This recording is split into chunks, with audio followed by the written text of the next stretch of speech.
तो कैसे हो भाई लोग। मैं लेट हूँ क्या? हाँ शायद हो गया हूँ थोड़ा। तो बिना ज़्यादा टाइम वेस्ट किए शुरू करते हैं एनाटमी ऑफ द थॉरेक्स। आज एक तो थोड़ा जल्दी करने की कोशिश करेंगे, है ना, स्पीड में। वैसे ही किसी ने कहा है 20-25 मिनट में करना है पूरा। सो फर्स्ट ऑफ ऑल सबसे पहले अपना इंट्रोडक्शन वाला पार्ट। थॉरेक्स में सबसे पहले आते हैं हमारी बोनी लैंडमार्क्स, जिसमें दो चीज़ें सबसे ज़्यादा इंपॉर्टेंट है। फर्स्ट इज सुप्रास्टर्नल या फिर हमारा जुगुलर नॉच जिसे हम कहते हैं, and another one is angle of Louis या फिर जैसे हम कहते हैं sternal angle. Okay, let's see it is here. यार बार बार चेंज करना पड़ेगा क्या मेरे को? ओके, सो जुगुलर नॉच हम यहाँ पे देख सकते हैं। हमें पता है हमारी मेन्यूब्रियम के ऊपर कॉन्केव डिप्रेशन होता है, जिसे हम कह देते हैं जुगुलर नॉच। ओके, इम्पॉर्टेंट क्या है हमारे लिए जानना कि जुगुलर नॉच क्या हो रहा है, ये किस वर्टिब्रल लेवल पे होता है। ठीक है, easy for us to remember, it is at the vertebral level T2। Again another thing is sternal angle. Sternal angle क्या होता है? ठीक है, हमारे लिए समझना बहुत ज़्यादा आसान है। देखो, ये हम देख रहे हैं सामने से। यदि इसी चीज़ को हम साइड से देखें, लेटरल व्यू से, मीन्स यहाँ पे हमारी आंखें हों, तो हमें कुछ ऐसा दिखेगा कि मेन्यूब्रियम समथिंग लाइक दिस है, टिल्टेड है at the angle, at an angle with respect to the sternum. ठीक है, और इसी एंगल को हम क्या कहते थे? एंगल ऑफ लुई या फिर स्टर्नल एंगल। इंपॉर्टेंट क्या है, ये एंगल होता कितना है? ठीक है, आसानी से हम याद रख सकते हैं, इट इज़ 160 and 3 डिग्रीज। अब ये जो हमारा स्टर्नल एंगल है, इसकी इंपॉर्टेंस बहुत ज़्यादा है। ठीक है, यहाँ पे हम देख सकते हैं कि सबसे पहले हम रिब्स काउंट करते हैं इससे, इसी पॉइंट से। ठीक है, कौन सी रिब स्टार्ट होती है हमारी? इस डायग्राम में हम देख सकते हैं, ये सेकंड रिब यहाँ से हमारी स्टार्ट होती है, सेकंड कोस्टल कार्टिलेज। तो इसी के बेसिस पे हम काउंट करते हैं। इसके अलावा बहुत सारी चीज़ें हैं, मीडियास्टर्नम का डिवीजन, ये सारे मैं ऑलरेडी डिस्कस कर चुका हूँ मीडियास्टर्नम वाले टॉपिक में। ठीक है, तो इसमें टाइम ख़राब करने की ज़रूरत है नहीं है, सीधा आगे बढ़ते हैं। एक और चीज़ जो हमें पता होनी चाहिए, ठीक है, स्कैपुला जो होती है वो सेकंड से सेवन्थ रिब को कवर करके रखती है। ये इसका भी शायद डायग्राम मैंने रख रखा है। इस डायग्राम में हम क्लियरली देख सकते हैं कि, ठीक है, ये हो गई हमारी फर्स्ट रिब जो T1 थोरेसिक वर्टिब्रा से आ रही है। ठीक है, इसके बाद की जो भी रिब्स हैं, सेकंड हो हमारी, थर्ड हो, फोर्थ हो, फिफ्थ हो, या फिर इवन सिक्स और सेवन्थ का इनिशियल पार्ट, इनको कब, इन सबको स्कैपुला हमारी कवर करके रख रही है। तो बस कॉन्सेप्ट के लिए हम याद रख सकते हैं कि सेकंड से सेवन्थ रिब्स को स्कैपुला कवर करके रखती है। इसके अलावा okay, soft tissue landmark. Soft tissue landmarks में हमें एक तो हमें निपल का पता होना चाहिए, एपेक्स बीट का पता होना चाहिए, और बहुत ही ज़्यादा आसान है एक्चुअली, हमें ऑलरेडी पता होता है। अरे यार बड़ा क्यों हो रहा है? ओके, निपल हमारा कहाँ पे होता है? होता है हमारे कौन से स्पेस में? यस, ये है हमारा fourth intercostal space between fourth and fifth rib. तो इस जगह पे होता है हमारा निपल। यदि स्टर्नल प्लेन से, जो ये हमारा प्लेन है, एक्सटर्नल प्लेन, जो भी हमारी मिड लाइन है, जो भी बॉडी की मिड लाइन है, उससे यदि इसकी डिस्टेंस की बात की जाए तो it is about 10 centimetre away from the mid line और mid sternal line. Apex beat की बात की जाए तो same here, it is in the fifth intercostal space, and mid line से यदि इसकी डिस्टेंस की बात की जाएगी तो ये होगी अप्रॉक्सीमेटली 9 सेंटीमीटर। दो सॉफ्ट टिश्यू लैंडमार्क्स हमें याद होने ही चाहिए। ठीक है, अब इम्पॉर्टेंट चीज़ क्या है कि निप्पल क्या हमेशा यहीं होगा? यस, यदि बात की जाए मेल्स की, तो मेल्स में तो निप्पल की पोजीशन लगभग फिक्स होती है, बट फीमेल्स में वेरिएबल होती है, तो ये चीज़ हमें पता होनी चाहिए। तू कहाँ जा रहा है यार? हाँ, कि निप्पल की पोजीशन फीमेल्स में वेरिएबल होती है, बट मेल्स की बात की जाए तो हमने अभी डिस्कस किया फिर से, fourth intercostal space 10 centimetre away from the mid sternal line and apex beat. ये तो पता ही होता है, एक्चुअली क्लिनिकल में भी आता ही है ना। इसके अलावा आई डोंट थिंक सो इसमें कुछ इम्पोर्टेंट है आगे। हाँ, आगे वाइवा के हिसाब से, सब स्टेज के हिसाब से, एक क्लिनिकल पॉइंट है हिकअप्स, जो नॉर्मली पूछे जाने के चांसेस हैं अगर टीचर का दिमाग ख़राब है तो, वैसे होता ही है। ओके, तो हिकअप्स क्या है, हम इन्हें ईजिली डिफाइन कर सकते हैं। Hiccups are contractions. किसके कॉन्ट्रैक्शंस? डायफ्राम के। और डायफ्राम के कैसे कॉन्ट्रैक्शंस हैं? वॉलेंट्री हैं? नहीं, हम तो कभी नहीं चाहेंगे कि हिकअप्स आएँ, हिचकियाँ। ठीक है, तो obviously they are involuntary contractions, और क्लियरली हम कहें तो spasmodic involuntary contractions of the diaphragm. ठीक है, तो हो गया क्या? बेसिकली ये हमारा डायफ्राम है, इसके ऊपर हम मान सकते हैं थोरेसिक कैविटी है, तो जैसे ही डायफ्राम कॉन्ट्रैक्ट करेगा, हमें पता है डायफ्राम क्या है, मस्क्यूलर टेंडन, मसल है पूरी, एक मस्कुलर टेंडन है, तो यदि ये कॉन्ट्रैक्ट करेगा तो थोरेसिक कैविटी में क्या होगा, प्रेशर बढ़ेगा, प्रेशर बढ़ेगा तो क्या होगा, हिचकी आएंगी। ओके, रीज़न इसका क्या हो सकता है, रीज़न हो सकता है गैस्ट्रिक इरिटेशन या फिर हो सकता है phrenic nerve irritation. Phrenic nerve की ही बात क्यों कर रहे हैं, क्योंकि यही है जो सप्लाई करती है किसको, डायफ्राम को। ठीक है, तो हम 2 रीज़न याद रख सकते हैं, gastric irritation and phrenic nerve irritation. आगे बढ़ो। तो इसके बाद आ जाता है हमारा इनलेट ऑफ थोरैक्स। इनलेट और आउटलेट को हम एक साथ ही देख लेते हैं। एक्चुअली मोर इम्पॉर्टेंट है कि इनलेट और आउटलेट से स्ट्रक्चर्स क्या पास होती हैं। ठीक है, उससे पहले ये हमारा इनलेट है। ठीक है, किडनी शेप्ड स्पेस होता है। अब डिफाइन करने की ज़रूरत है नहीं है कि इनलेट है क्या, ऑब्वियसली है ना। नेक से हमारा थोरैक्स का कनेक्शन जो भी है वो है हमारा इनलेट। अब यहाँ से बहुत सारी स्ट्रक्चर्स पास होंगी, सबके नाम हम अभी देखेंगे। उसके पहले एक चीज़ इसकी डायमेंशंस देख लेते हैं। ठीक है, एंटेरो पोस्टीरियर डायमीटर की यदि बात की जाए तो ठीक है, ये जो हमारा डायमीटर है ये तो हमारा कितना होगा, दिखेगा तो है नहीं, अब दिखेगा। ठीक है, एंटेरो पोस्टीरियर डायमीटर ये होगा अप्रॉक्सीमेटली 5 सेंटीमीटर। और यदि ट्रांसवर्स डायमीटर मीन्स, यार इसमें तो क्या ही एक्सप्लेन करना है, तो याद रखने वाली चीज़ है, मतलब फुद्दू चीज़ है। ठीक है, ये होगा अप्रॉक्सीमेटली 11 से हम मान सकते हैं 12 सेंटीमीटर, सॉरी 10 से 12 सेंटीमीटर। अब यहीं पे हम एक और कॉन्सेप्ट समझ सकते हैं कि देखो वर्टिब्रा, जो T1 वर्टिब्रा है ऑब्वियसली वो है हमारी ऊपर है, डायग्राम में देख लो, है ना, अपर लेवल पे है, जबकि हमारा मेन्यूब्रियम जो है वो यहाँ पे है। T1 वर्टिब्रा हमारी यहाँ पे होगी, मेन्यूब्रियम यहाँ पे है। तो जो भी इनलेट ऑफ थोरैक्स का प्लेन है वो ऑब्वियसली इंक्लाइंड होगा। ठीक है, ये यदि हम थोरैक्स का प्लेन मानेंगे तो इंक्लाइंड होगा, और कितने एंगल पे इंक्लाइंड होगा, 45 डिग्री पे। तो इनलेट ऑफ थोरैक्स जिसको हम ऐसे एज्यूम कर रहे थे वो ऐसे है नहीं है, वो कैसे है, वो ऐसे है। ये हमारा पोस्टीरियर पार्ट है जो अपरली है, और कौन बना रहा है इसको, T1 वर्टिब्रा बना रही है। और जो एंटीरियर पार्ट जो क्या है डाउनवर्ड्स, इसको कौन बना रहा है, मेन्यूब्रियम। साइड में हमारी क्या है, रिब्स है। तो बाउंड्रीज बताने में किसी को कोई प्रॉब्लम होनी भी नहीं चाहिए, बहुत इजी चीज़ है। ओके, इम्पॉर्टेंट चीज़ यहाँ पे अब आती है सिप्सन्स फेशिया। ठीक है, वाइवा के का तो फेवरेट क्वेश्चन है ये। सिप्सन्स फेशिया होता क्या, देखो एक इसमें ऊपर क्या लिखा हुआ है, partition eight inlet of thorax. तो ये पार्टीशन है, इसका मतलब ये डिवाइड कर रहा है नेक और थोरैक्स को। अब बेसिकली है क्या, तो देखो आसान भाषा में समझा जाए, 2 नेक से मसल्स अराइज होती हैं वर्टिब्री की ट्रांसवर्स प्रोसेस से। ये वर्टिब्री हमें दिखती है, कौन सी वर्टिब्री है, सर्वाइकल वर्टिब्री है, नेक में सर्वाइकल ही होंगी। तो सर्वाइकल वर्टिब्री की ट्रांसवर्स प्रोसेस से मसल्स निकलती हैं। ठीक है, 3 मसल्स होती हैं, स्कैलेनियस, एंटीरियर स्कैलेनियस मीडियस, और एक और मसल होती है जिसका नाम होता है स्कैलेनियस मिनिमस। ठीक है, तो स्कैलेनियस मिनिमस ऊपर से आ रही है। ठीक है, सपोज कि हमने ऊपर से आ रही है, कैसे बनाऊँ इसको, अच्छा ऐसे ही मान लेते हैं, ये मोटी सी मसल आ रही है और यहाँ पे आके एक फ्लैटन टेंडन के रूप में स्प्रेड हो जाती है। ठीक है, फिर से मैं बता रहा हूँ, डायग्राम में मैं पिकासो नहीं हूँ यार। ठीक है, समझने के हिसाब से हम देख सकते हैं। तो स्कैलेनियस मिनिमस नीचे आके जो फ्लैटन हो जाती है, एक बहुत ही थिन मेम्ब्रेन बना लेती है, जिसको हम क्या नाम दे देते हैं, सिप्सन्स फेशिया या फिर सुप्राप्लूरल मेम्ब्रेन। ओके, डेफिनेशन पढ़ो। तो flatten tendon of scalenus minimus that partly separates thorax from the neck, जो हो जाएगी इसकी डेफिनेशन। इम्पॉर्टेंट क्या है, इम्पॉर्टेंट है हमारे लिए इसके अटैचमेंट्स। देखो इस डायग्राम में क्लियरली दिख रहा है, ये है हमारी C7 की ट्रांसवर्स प्रोसेस। ओके, और ये क्या है, हमारी फर्स्ट रिब। तो इसका अपेक्स कहाँ पे होगा, हमने क्या कहा था, ट्रायंगुलर है, ये हमने ट्रायंगल बना लिया। तो ट्रायंगल का अपेक्स कहाँ पे, C7 की ट्रांसवर्स प्रोसेस पे, और ट्रायंगल का बेस कहाँ पे, जो भी हमारी फर्स्ट रिब है। ठीक है, फर्स्ट रिब का कौन सा सरफेस हो गया, इनर सरफेस हो गया। इजी है, मेरे को नहीं लगता इसमें कुछ एक्सप्लेन करने की ज़रूरत है। ओके, आगे क्या है, आगे आ जाते हैं हमारे structures passing through the inlet of thorax. अब ये बहुत ही दिमाग खपाऊ चीज़ है। इससे पहले तो ऑर्गन्स की बात की जाए, अच्छा पहले बाउंड्री देख लेते हैं इनलेट ऑफ थोरैक्स की।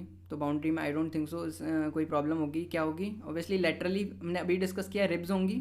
ठीक है, पोस्टीरियरली हमारी हो जाएगी वर्टिब्री, जिसको हम कह देते हैं T1 वर्टिब्री, और आगे क्या हो जाएगी हमारी मेन्यूब्रियम। ओके, अब देखो एज्यूम हमें करना है कि हमने इस लेवल पे गर्दन को उड़ा दिया और ऊपर से हम किसी बंदे को देख रहे हैं, तो हमें सबसे पहले क्या दिखेंगे? सबसे पहले हमें बड़े बड़े ऑर्गन्स दिखेंगे दो। कौन कौन से? ये जिन्हें हम कहते हैं लंग्स। ठीक है, इसमें तो कोई प्रॉब्लम नहीं है। इसके बाद हमें देखेंगी दो ट्यूब्स। कौन कौन सी ट्यूब्स हमें दिखेगी? एक तो ट्रैकिया, ठीक है, अच्छा ये हाईलाइट नहीं होगा क्या? ये हो गई हमारी ट्रैकिया। एंड इसके बाद हमें दिखेगा एक मस्क्यूलर ट्यूब जिससे हम खाना खाते हैं, ऑब्वियसली ईसोफेगस। ओके, सो ट्यूब्स हो गई। इसके बाद हमें देखेंगे आर्टरीज और वीन्स। एक एक करके नाम देख लेते हैं। तो आर्टरीज का क्या माहौल है कि हमें पता है T4 के लेवल पे आवर्टा असेंड करती है, देन बनाती है आर्च और फिर वापस से डिसेंड कर जाती है। अब आर्च ऑफ आवर्टा से क्या निकलती हैं? 3 ब्रांचेस निकलती हैं। इसको हम यहाँ अलग से बना के देख लेते हैं, ठीक है। अब ये जो भी माहौल हो रहा है ये कहाँ पे हो रहा है? T4 के लेवल पे हो रहा है, ठीक है। हमने कट किया है किस लेवल पे? T1 के लेवल पे। तो ऊपर जाके क्या करती है? आर्च ऑफ आवर्टा अपनी ब्रांचेस दे देती है। तो जब हम T1 के लेवल पे, जो कि समथिंग समथिंग यहाँ पे होगा, कट करेंगे तो हमें क्या दिखेंगी? इन तीनों आर्टरीज की ओपनिंग्स दिखेंगी। कहाँ दिख रही हैं? देखो यहाँ पे तो हमें दिख रही है लेफ्ट कॉमन कैरोटिड, ये हो गई हमारी लेफ्ट कॉमन कैरोटिड आर्टरी, ठीक है। कहाँ जा रहा है यार? ये हो गई हमारी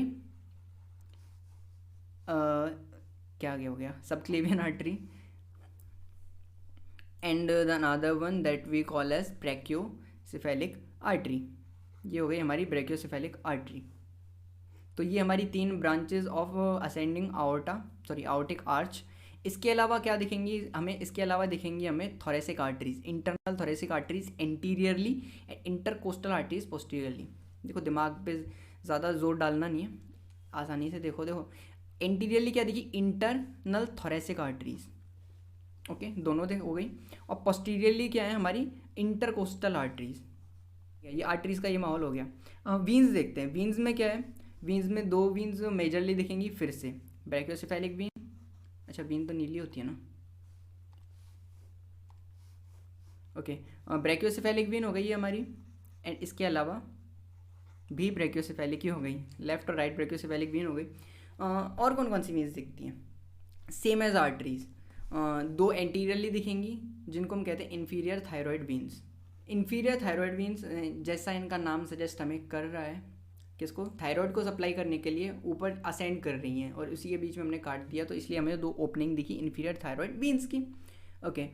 2 वीन्स हमें यहाँ पे और दिखेंगी, जो कौन सी होंगी? Posterior intercostal veins. जैसे इंटरकोस्टल आर्टरीज दिखी हमें, इंटरकोस्टल वीन्स भी दिख गई। ज़्यादा बुद्धि लगाने की ज़रूरत है नहीं, ठीक है, ओके।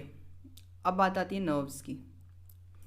इसको हम अलग डायग्राम में देखते हैं। तो नर्व्स देखो सिंपल सी चीज़ है, हमें दिखेंगी दोनों साइड में। एक तो होगी फ्रेनिक नर्व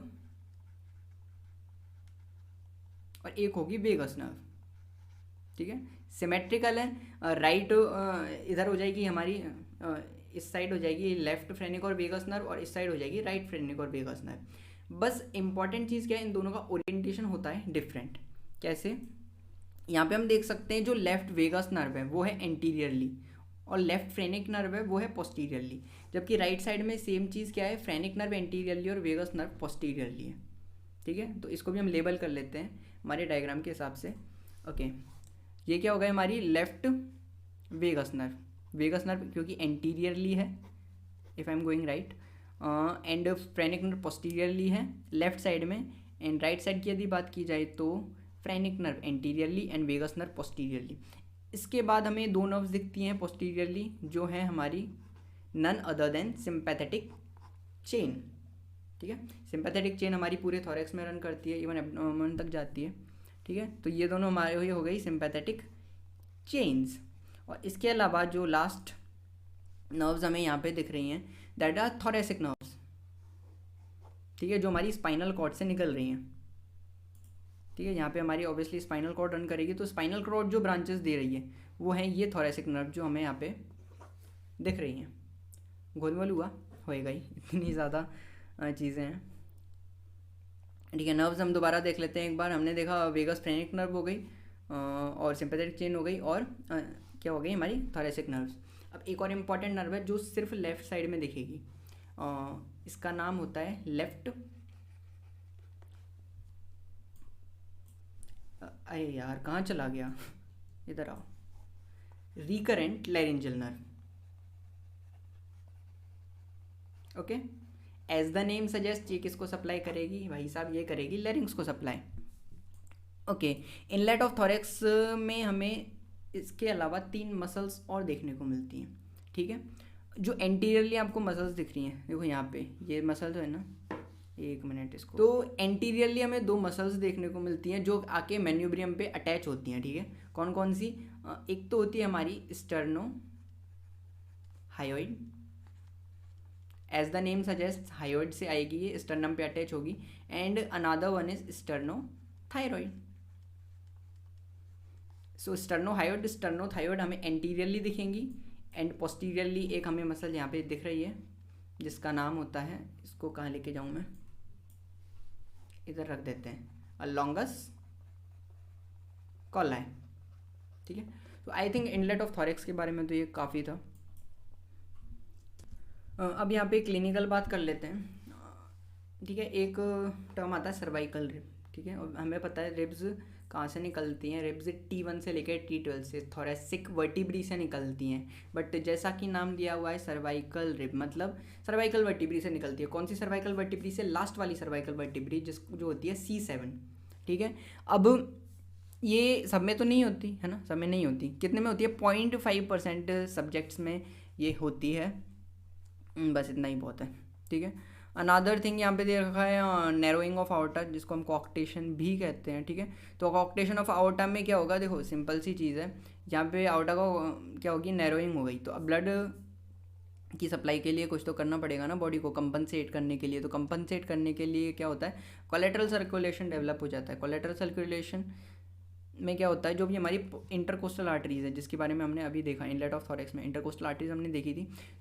इंटरकोस्टल आर्टरीज क्या होती हैं, उनमें ब्लड फ्लो बढ़ जाता है, सिंपल सी चीज़ है, देखो यहाँ से तो आ नहीं रहा ना, तो इंटरकोस्टल आर्टरीज में ब्लड फ्लो बढ़ जाएगा तो वो क्या होंगी, वाइड हो जाएंगी, वाइड होंगी तो क्या होंगी, वो कंप्रेस करेंगी रिब को, तो आप रिब पे नॉचेस देख सकते हैं, ठीक है। इसके अलावा एक और रिब इन आर्टरीज में चेंज होता है, और ये क्या हो जाती है, टॉर्चरस हो जाती हैं, ठीक है। जो आर्टरी सीधी थी अब वो कैसी हो जाएगी, घूमी घूमी, ओके। ये ज़्यादा डिटेल की बात है, फिर याद रखना चाहो तो रख सकते हो, नहीं रखना चाहो तो इधर से सुनो इधर से निकाल दो, ओके।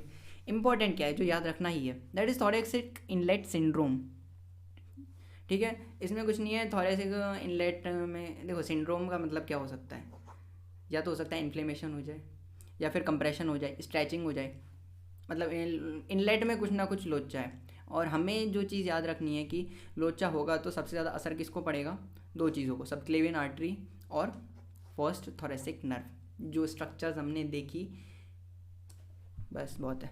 अब आता है आउटलेट, ठीक है, जहाँ पे थोरेक्स होता है ख़त्म और एब्डोमेन होता है शुरू। अब एक बहुत सी बेसिक सी चीज़ की इनलेट और आउटलेट, सॉरी थोरेक्स और एब्डोमेन के बीच में कौन पार्टीशन है, ठीक है, इसका आंसर हमें पता है, डायफ्राम होता है,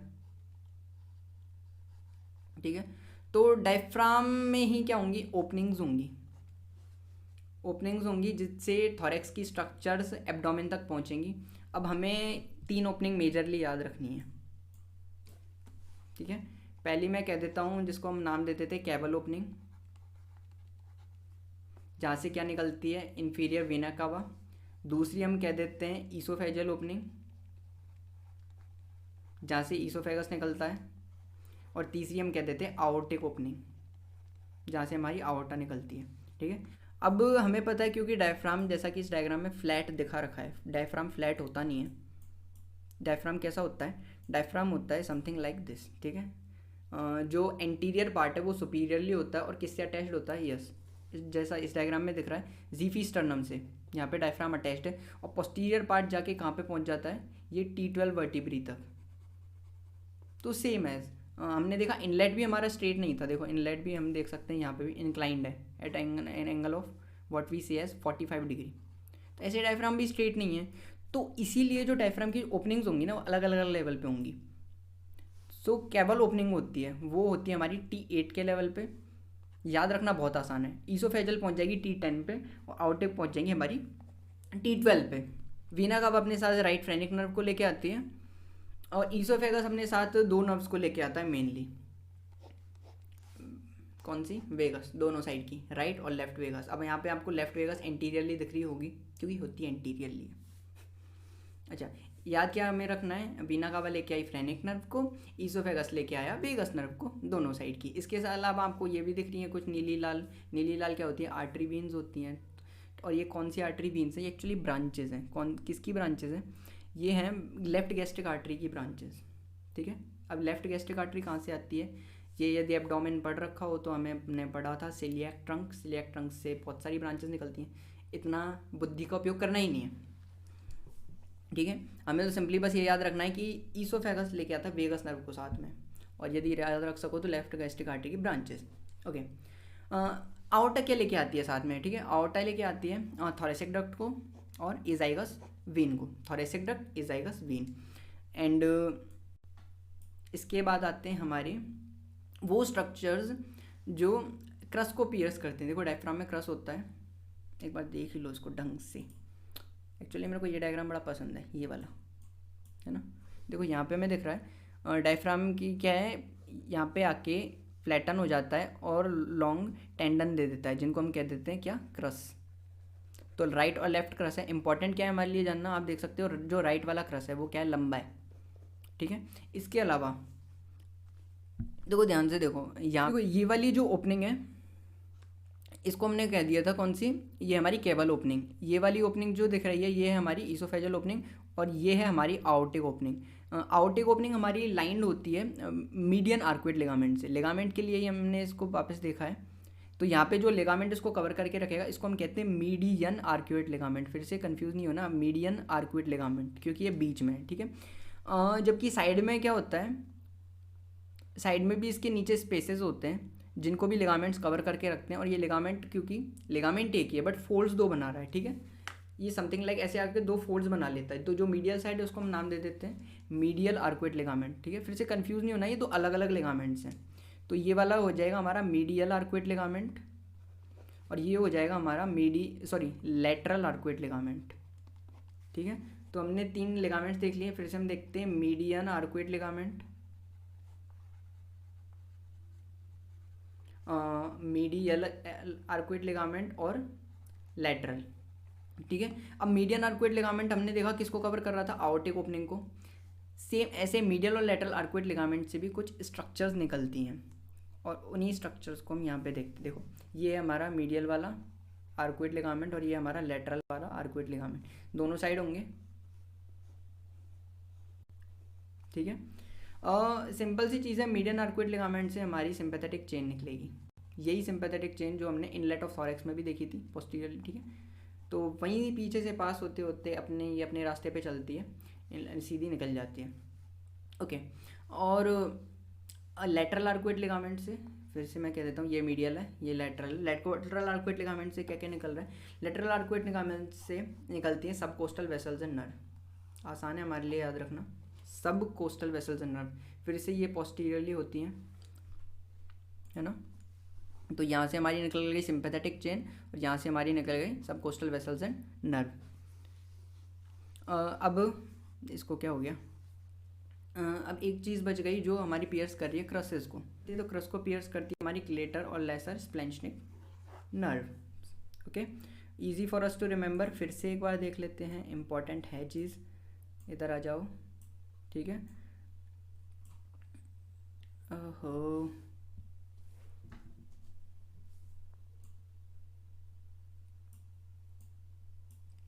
ओके, कैवल ओपनिंग से निकली हमारी वीना कैवा के साथ में फ्रेनिक नर्व, ईसोफेगस के साथ में निकली दोनों वेगस नर्व्स, इसके साथ लेफ्ट गैस्ट्रिक आर्टरी की ब्रांचेस, ईसोफेजल ब्रांचेस जिनको हम कहते हैं। आउटा लेके आया साथ में, ये है क्या है हमारी? ये तो है हमारी एजाइगस वीन, और ये है हमारी क्या? थोरेसिक डक्ट, शॉर्ट में लिख देते हैं। ठीक है, इसके बाद हमने देखा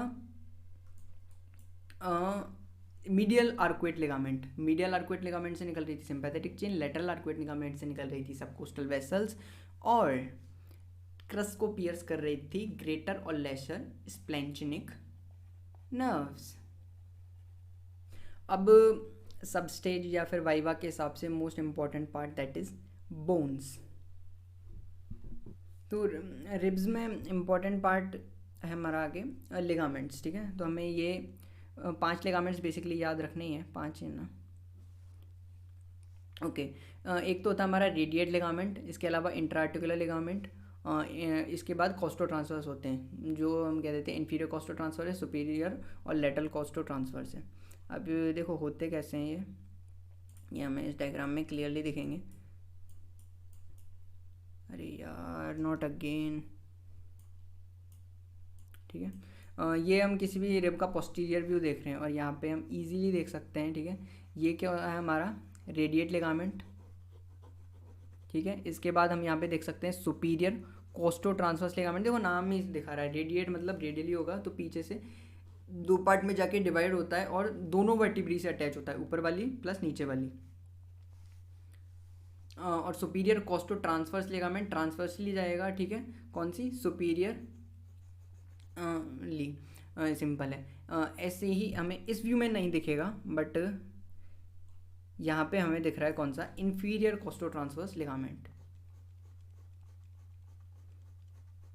ओके। इसके अलावा एक और लिगामेंट हम देख सकते हैं यहाँ पे, जो है हमारा लेटरल कोस्टो ट्रांसवर्स लिगामेंट, ठीक है। ये हमारी ट्रांसवर्स प्रोसेस से लेटरली सीधा अटैच हो रहा है रिब पे, ओके। ये इजी था, आई थिंक सो। इसके बाद आता है इम्पॉर्टेंट पार्ट हमारा attachments of the first rib, ठीक है, जो मोस्ट कॉमनली पूछा जाता है, ठीक है। सबसे पहले तो आइडेंटिफिकेशन वाला पार्ट होगा, तो फर्स्ट स्टेप को आइडेंटिफाई करना आई थिंक ईजीएस्ट, छोटी सी होगी, सबसे छोटी होगी। और क्या होगा, हाँ कर्व्ड बहुत ज़्यादा होगी, आइडेंटिफाई करने में भी कोई प्रॉब्लम आनी नहीं चाहिए, और साइड डिटर्मिनेशन में भी आई डोंट थिंक सो कोई प्रॉब्लम आनी चाहिए। जो हेड हमें पता होता है, हेड मोटा सा है, उसमें फैसेट भी दिख जाएगा। इसके अलावा हम ट्यूबरकल से आइडेंटिफाई कर सकते हैं, ठीक है। और जो एंटीरियर वाला पार्ट है वो कॉन्वेक्स होगा, ओके। इम्पॉर्टेंट है हमारे लिए अटैचमेंट्स, ठीक है। तो फर्स्ट रिब के अटैचमेंट्स हम यहाँ पे देख लेते हैं, ठीक है। ये फर्स्ट रिब दिखा रखी है हमें, एक मिनट, ठीक है। ये है हमारा पोस्टीरियर वाला पोर्शन जो अटैच होगा किससे, वर्टिब्री से फिर से, और ये एंटीरियरली जो स्टर्नम से अटैच होगा, ठीक है। अब सबसे पहले तो यहाँ पे हमें एक मसल दिखा रखी है सेरेटस एंटीरियर, पहले इसको देख लेते हैं, ठीक है, जो आउटर बॉर्डर पे अटैच्ड है। अब मेरे को पता, मेरी बात तो क्यों मानोगे, तो देख लो एक बार, देखो ये हमारी सेरेटस एंटीरियर मसल, इसके बहुत सारे फाइबर्स होते हैं और एक फाइबर जो हम देख सकते हैं यहाँ पे आके outer border of the first पे आके अटैच हो रहा है, this is done. Another muscle we see is scalenus medius muscle. Scalenus की एक और मसल के बारे में हमने अभी डिस्कस किया, दैट वाज मिनिमस। मिनिमस क्या बना रही थी, Simpson's fascia, okay. Scalenus medius muscle, और ये हम आसानी से देख सकते हैं, ठीक है। मैंने क्या कहा था, स्केलेनियस मसल ऊपर से आती है सर्वाइकल रिब्स की ट्रांसवर्स प्रोसेस से, ठीक है। तो ये हमारी स्केलेनियस मसल आई और आके कहाँ पे अटैच हो गई, फर्स्ट रिब पे। इसके अलावा हमें एक और मसल का अटैचमेंट दिख रहा है, that is subclavius muscle, first rib पे। तो ये 3 नाम हमें बताने ही हैं, ठीक है। कौन से, सेरेटस एंटीरियर आउटर बॉर्डर पे अटैच होगी, हमने देख लिया। स्केलेनियस मीडियस सुपीरियरली अटैच होगी, और सबक्लेवियस, सबक्लेवियस कैसे होगी, देखो हमें पता है, ये मसल हम पहले भी पढ़ चुके हैं, कहाँ पे, अपर लिम्ब में, ठीक है, easy for us to remember, ठीक है। सबक्लेवियल मसल यहाँ पे outer part of the rib से ओरिजिनेट हुई और जाके कहाँ पे अटैच हो गई, क्लाइविकल पे, ठीक है। बहुत ज़्यादा आसान है, वापस आते हैं। इसके अलावा अब हमें देखो एक और चीज़ दिखाई दे रही है, दैट इज़ जो हमें दिखा रखा है lower trunk of brachial plexus, वो कैसे होगा, हमें पता है स्पाइनल कॉर्ड से ऑब्वियसली यहाँ पे स्पाइनल रूट्स भी निकलेंगी, ठीक है। तो ये कौन सी हमारी वर्टिब्री है जिससे फर्स्ट रिब अटैच्ड है, ऑब्वियसली T1, ठीक है। तो T1 की स्पाइनल रूट निकली यहाँ से, इसके साथ ऊपर से C7 की रूट निकली, और ये दोनों मिलके क्या बनाती हैं हमारी, ये हमें पता है क्या बनाती हैं, lower trunk of brachial plexus, ठीक है। फिर से ज़्यादा डीप में तो जाएंगे नहीं। C5 और C6 हमारी क्या बनाती है, अपर ट्रंक, C7 बनाती है हमारी मिडिल ट्रंक, और C7 और T1 सॉरी C8 और T1 ये हम बनाती है हमारी लोअर ट्रंक। तो T1 और लोअर ट्रंक और ब्रेकियल प्लेक्सस ये हमारी फर्स्ट रिब से होके, तो इसीलिए हमें यहाँ पे ये चीज़ दिखा रखी है। अनदर थिंग इज़ कि नेक ऑफ द जो फर्स्ट रिब है, ठीक है, उसके नीचे हमें स्ट्रक्चर्स दिखेंगी दैट आर सिंपैथेटिक चेन। हमने देखा था sympathetic chain inlet of thorax में हमने देखा था पोस्टीरियरली जाती है ना, तो ऑब्वियसली यहाँ पे हमें दिखेंगी। इसके अलावा ये वही स्ट्रक्चर्स जो हम इनलेट ऑफ थॉरेक्स में देख चुके हैं, intercostal vein and intercostal artery, वो में दिखेंगी ऑब्वियसली। ठीक है, ये हो गया हमारी फर्स्ट स्टेप के अटैचमेंट्स।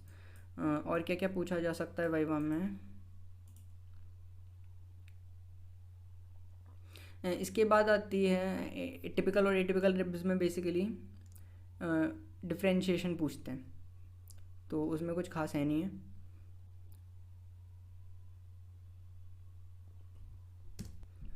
इसके बाद एक और इम्पॉर्टेंट चीज़ आती है जो है स्टर्नम के अटैचमेंट्स, ठीक है, तो इसमें कुछ ज़्यादा खास है नहीं है। हम देख सकते हैं एक तो यहाँ पे इसका मेजर वाला पोर्शन है, तो जिस पे अटैच होती है पेक्टोरलिस मेजर, यदि इससे संतुष्टि ना मिले तो इस डायग्राम में हम क्लियरली देख सकते हैं, ठीक है, एक मेजर मसल हमारी थोरैक्स की पेक्टोरल रीजन की जो बचपन से हम पढ़ते आते हैं, that is pectoralis major muscle, ठीक है, तो ये ऑब्वियसली स्टर्नम का पूरा लेटरल पार्ट कवर करेगी। ओके, इसके अलावा एक और मसल होती है जो इसका अटैचमेंट होगा समवॉट हियर। कौन सी मसल है? देखो ये मसल कहाँ से आएगी, हमारी मैस्टॉइड प्रोसेस, कान के पीछे जो भी हमारा बोनी प्रोमिनेंस होता है जिसको हम कहते हैं मैस्टॉइड प्रोसेस से नीचे आके या कर जाती है दो हेड्स में डिवाइड। एक हेड आता है इसका क्लेविकल पे एंड एक आता है इसका स्टर्नम पे। और इस मसल का नाम क्या है हम देख लेते हैं, इसका नाम है स्टर्नोक्लीडोमैस्टॉइड, ठीक है, जो तीन इसके पार्ट है स्टर्नम, क्लेविकल और मैस्टॉइड प्रोसेस। स्टर्नोक्लीडोमैस्टॉइड आएगी हमारी स्टर्नम के एंटीरियरली, मेन्यूब्रियम के एंटीरियरली और सुपीरियरली, ठीक है। दो मसल और हैं, कौन सी? देखो सबसे पहले तो ये देखो स्टर्नल हेड ऑफ स्टर्नोक्लीडोमैस्टॉइड का हमें यहाँ पे ओरिजिन दिखेगा। पेक्टोरलिस मेजर हमने देख ली।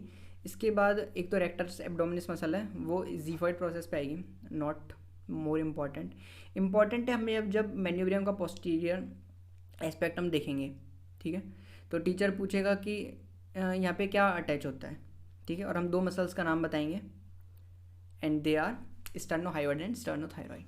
स्टर्नोहायोइड और स्टर्नोथायरॉइड कैसे होते हैं वो भी देख लो, कहाँ पे है। So this is our sternohyoid muscle, इसको थोड़ा इधर ले आ रहे हैं। देखो नाम क्या बता रहा है, हायोइड, बोन से अराइज हुई और स्टर्नम के पीछे जाके यहाँ पे आके अटैच हो गई, पीछे जाएगी। इंपॉर्टेंट देखो याद रखना है, स्टर्नो जो क्लीडोमैस्टॉइड थी वो आई थी एंटीरियरली और यहाँ पे आके अटैच हुई थी, और जो स्टर्नोहायोइड है वो आएगी पोस्टीरियरली। सेम ऐसे ही स्टर्नोथायरॉइड ये थायरॉइड कार्टिलेज है हमारा, ठीक है, ये पूरा होगा इस एरिया में और यहाँ से अराइज होके फिर से पोस्टीरियरली जाएगी स्टर्नोथायरॉइड गई पोस्टीरियरली। एक क्लिनिकल पॉइंट है हमारे लिए इम्पोर्टेंट, बोन मैरो एस्पिरेशन जब हम करते हैं, ठीक है, ये डायग्राम में हम क्लियरली देख सकते हैं। बोन मैरो एस्पिरेशन के लिए मेन्यूब्रियम एक प्रेफर्ड साइट होती है। प्रेफर्ड साइट क्यों होती है? ऑब्वियसली फ्लैट बोन है और मोस्ट इम्पॉर्टेंट सुपरफिशियली है, तो किसी भी हमें ज़्यादा पेनिट्रेट करने की ज़रूरत नहीं है और किसी भी स्ट्रक्चर को डैमेज होने के बहुत कम चांसेस हैं, इसीलिए external puncture for bone marrow biopsy is preferred, ठीक है। ये वाइवा का क्वेश्चन है, ये क्वेश्चन ये कि मेन्यूब्रियम ही क्यों प्रेफर करते हैं, आंसर हमें पता चल गया। इसके अलावा डिफॉर्मिटीज़ ऑफ द चेस्ट, इसमें भी कुछ नहीं हमें पता। नॉर्मल चेस्ट जो कि समवॉट दिस शेप की होनी चाहिए थी, अब क्या हो गई है वो, अब वो हो गई है समवॉट ओवल शेप, जिसको हम कह देते हैं पिजन चेस्ट। एंड यदि वो हो जाती है कंप्रेस फ्रॉम एंटीरियर साइड तो इसको हम कह देते हैं फनल चेस्ट और पिजन चेस्ट। ये भी चीज़ क्लिनिकल में आती है, किसमें सबसे इम्पॉर्टेंट है इसको आइडेंटिफाई करना, और इम्पॉर्टेंट होने के साथ इजी भी है। देखो ये सारी वर्टिब्रीज हमें दिख रही हैं, इसमें देखो सबसे पहले तो हमें सबसे अलग दिख ही रही है। कैसे दिख रही है? एक तो हमें यहाँ पे इसमें दो होल्स दिख रहे हैं लेटरली, जिनको हम कहते हैं ऑफ फोरामिना ट्रांसवर्स एरियम। तो ऐसा कुछ भी दिख जाए तो हम सीधा कह देंगे सर्वाइकल है। इसके अलावा एक और चीज़ जो कैरेक्टरिस्टिक है that is bifid spine. Spine इसमें दो होते हैं, स्पाइनस प्रोसेस, ठीक है। इसके बाद हम देखते हैं थोरेसिक वर्टिब्री। थोरेसिक वर्टिब्री में देखो लेटरली फोरामिना ट्रांसवर्स एरियम जैसा कुछ नहीं है, इसके अलावा सिंगल स्पाइन है और लंबी लंबी ट्रांसवर्स प्रोसेसेस हैं, तो इजीली डिस्टिंग्विशेबल है। और लंबर वर्टिब्री में क्या होता है, देखो इसकी जो बॉडी है, इसकी बॉडी काफ़ी बड़ी होती है, लार्ज बॉडी होती है। इसके अलावा यहाँ पे हम देख सकते हैं ट्रांसवर्स प्रोसेस के साथ साथ एक्सेसरी ट्रांसवर्स प्रोसेस भी हमें यहाँ पे दिखती हैं। तो आई डोंट थिंक सो कि वर्टिब्रीज को आइडेंटिफाई करने में कोई प्रॉब्लम आनी चाहिए। ये हम देख सकते हैं एक्सेसरी प्रोसेसेस। तो एक्सेसरी प्रोसेस से हम लंबर वर्टिब्री को आइडेंटिफाई कर सकते हैं, डिस्टिंग्विश कर सकते हैं। अब इम्पॉर्टेंट है थोरेसिक वर्टिब्रीज का इनका पर्टिकुलर आइडेंटिफिकेशन, ठीक है। तो पता है मैं थोरेसिक वर्टिब्री कितनी होती हैं, 12 होती हैं, T1 से लेके T12 तक, ठीक है। इनको भी हम टिपिकल और एटिपिकल में डिवाइड कर देते हैं, ठीक है। और टिपिकल वर्टिब्रीज होती हैं हमारी और T2 से लेके कौन सी T8 तक, और T1 इसके अलावा 9, 10, 11, 12 ये 5 हैं हमारी एटिपिकल वर्टिब्रीज, ठीक है। अब ये एटिपिकल क्यों है ये हम देखते हैं। उसके लिए हमें पता होनी चाहिए कि टिपिकल वर्टिब्री में क्या क्या होता है, ठीक है। तो सपोज़ कि हमने कि टीचर ने पकड़ा दी वर्टिब्री, इसको एक्सप्लेन करूँ तो कैसे एक्सप्लेन करेंगे। देखो सबसे पहले तो वर्टिब्री में हम कहेंगे कि ये है उसकी बॉडी पोस्टीरियरली, ओके। बॉडी के बाद बॉडी से निकल रहे हैं क्या ट्रांसवर्स प्रोसेसेस दोनों साइड में, और निकल रहा है बीच में एक स्पाइन, ओके। स्पाइन इसके अलावा जो भी ट्रांसवर्स प्रोसेसेस हैं उसमें कैरेक्टरिस्टिकली कोस्टल फैसेट होगा, ये चीज़ हमें याद रखनी है, ठीक है। कोस्टल फैसेट होगा दैट इज़ कैरेक्टरिस्टिक, मतलब सिर्फ थोरेसिक वर्टिब्रीज में होगा, बाकियों में नहीं होगा। अच्छा ये कोस्टल फैसेट क्यों होता है, हमने देखा था कि ये जो रिब है ना, ये वाला पार्ट तो अटैच होगा किससे, यहाँ पे समझ सकते हैं। इसके अलावा हमने देखा था ट्यूबरकल होता है एक, है ना, जिसको हमने कहा था स्केलिन ट्यूबरकल भी कहा था। तो ट्यूबरकल का अटैचमेंट होता है हमने देखा था, और ट्यूबरकल का अटैचमेंट होता है इस ट्रांसवर्स प्रोसेस के कोस्टल फैसेट से, ओके। सो कोस्टल फैसेट कैरेक्टरिस्टिक है हमने देख लिया। इसके अलावा सुपीरियर कोस्टल डेमी फैसेट्स होते हैं। ये डेमी फैसेट्स क्यों होते हैं, क्योंकि हमने कहा था रिब का दोनों तरफ अटैचमेंट होगा, मतलब ये कौन सी रिब है, जैसे फिफ्थ वर्टिब्री है, ये है T5, तो यहाँ से अराइज होगी हमारी फोर्थ रिब T5 के आधे वाले ऊपर वाले पोर्शन से और T4 के आधे नीचे वाले पोर्शन से। तो ये बहुत ज़्यादा सिंपल है, ओके। आइडेंटिफिकेशन अच्छा ये तो हमने देख ही लिया ना। अब बात आती है एटिपिकल वर्टिब्रीज में। देखो क्या क्या होता है एटिपिकल वर्टिब्रीज में। सबसे पहले तो हमने देखा कंप्लीट फैसेट्स होंगे। कंप्लीट फैसेट्स कैसे होंगे, देखो जो यहाँ पे सुपीरियर डेमी फैसेट होना चाहिए था, हमने कहा था आधे आधे फैसेट्स होते हैं, आधा ऊपर आधा नीचे। यहाँ पे डेमी फैसेट नहीं है, यहाँ पे क्या है कंप्लीट फैसेट है, तो superior coastal facet is complete. इसके अलावा जो फर्स्ट वर्टिब्री होती है उसमें इम्पॉर्टेंट क्या है, अरे यार क्या हो रहा है इसको, जो हमारी फर्स्ट वर्टिब्री है, क्या कर रहा हूँ मैं, इसके अलावा फर्स्ट वर्टिब्री होती है उसकी बॉडी समवॉट सर्वाइकल होती है, छोटी होती है। एंड मोर इम्पॉर्टेंट जितनी भी थोरेसिक वर्टिब्री हैं उनकी आपको स्पाइन्स हैं वो कैसे दिखेंगे, वर्टिकल अलाइनमेंट में दिखेंगे, बट इसका स्पाइन होता है सर्वाइकल वर्टिब्री की तरह समवॉट हॉरिजॉन्टल, ठीक है, इसलिए हमने इसको कह दिया एटिपिकल। अब सेम चीज़ इन सब में है, कोई भी टीचर पूछे ये एटिपिकल क्यों है, देखो इसमें इन्फीरियर डेमी फैसेट है ही नहीं, इन्फीरियर कोस्टल फैसेट मिसिंग, इसमें एक ही फैसेट है वो कंप्लीट है, इसमें भी इन्फीरियर भी नहीं है। सेम एज T11 में भी एक ही फैसेट है और T12 में भी एक ही फैसेट है, ओके। सो इसीलिए ये हो गई एटिपिकल वर्टिब्रीज,